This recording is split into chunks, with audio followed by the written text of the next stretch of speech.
Hey guys, and welcome back. Today I'm just gonna quickly finish the last part of the proof of the pudding. So let's begin and do this. Then we will know which theory is the correct one, yours or mine. Oh, never, exclaimed the editor, shaking his head. What would be inexcusably cruel?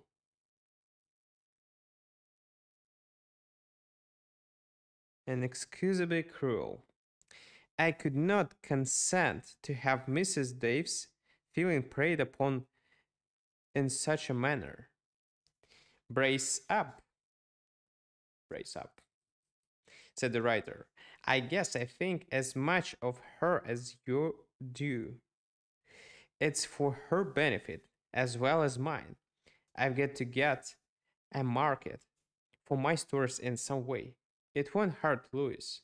She is healthy and sound. Her heart goes as strong as a 98-cent watch.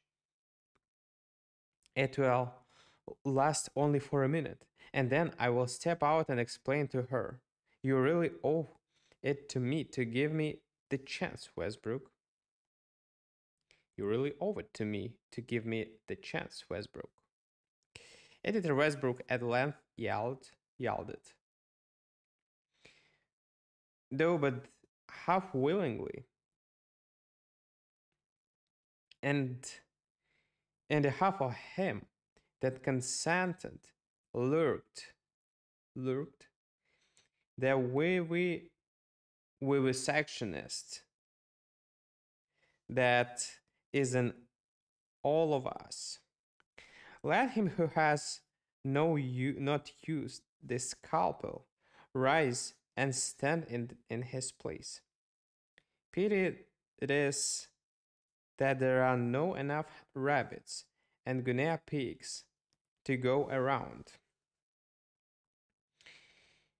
The two experiments in art left the square and hurried eastward, and then to the south until they arrived in the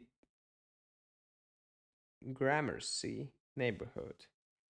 Within its high iron railings, the little park had put on its smart coat on Vernal Green, Vernal, and was admiring itself in its fountain mirror. Outside the railings, the hollow square of crumbling houses, shells of a bygone gentry, leaned, leaned, leaned on leaned, as if in gusty gossip over the forgotten doings of the vanished quality. Sic transit gloria urbis, something in Latin, I don't know.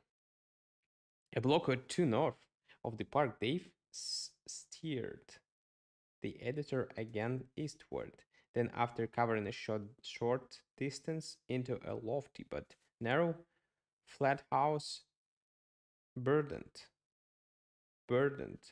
with a floridly over decorated facade. To the fifth story, they toiled, toil ed, toil with ad, toiled, and Dave painting pushed his latchkey into the door of one of the front flats.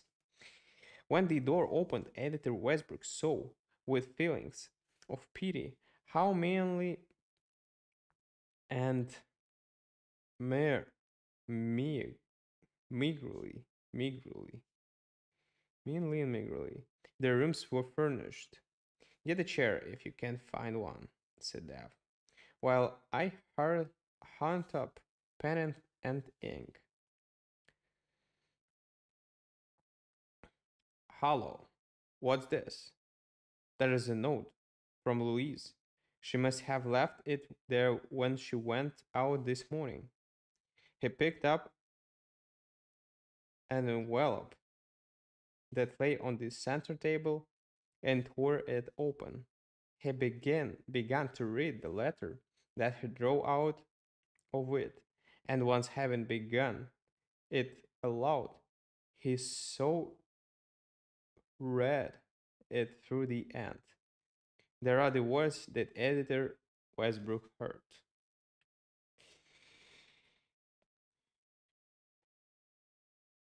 Dear Shackelford, by the time you get this, I will be about 100 miles away and still a going. I've got a place in the chorus of the Occidental Opera Seoul, and we start on the road today at 12 o'clock. I didn't want to starve to death, and so I decided to make my own living. I'm not coming back. Mrs. Westbrook is going with me. She said she was tired of living with a combination phonograph, iceberg, and dictionary, and she's not coming back either. We've been practicing the songs and dances for 2 months on the quiet. I hope you will be successful and get along all right. Goodbye, Lois.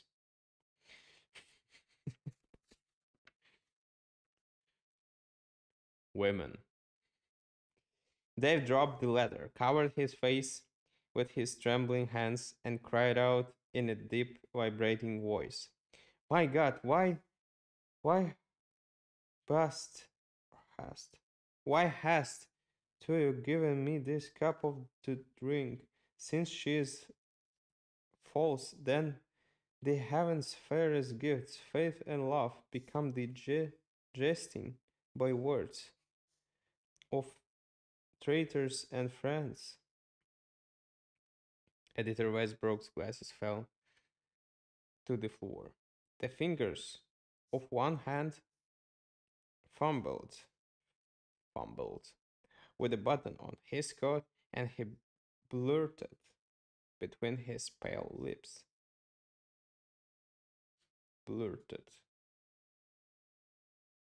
He blurted between his pale lips. Say, Shaq, ain't that a hell of a note? Wouldn't that knock off your perch, Shaq? Ain't it hell? Now, Shaq, ain't it? That's a sad story. As a man, you should be prepared. Yeah. See you guys tomorrow. And thank you for listening to me today. Bye.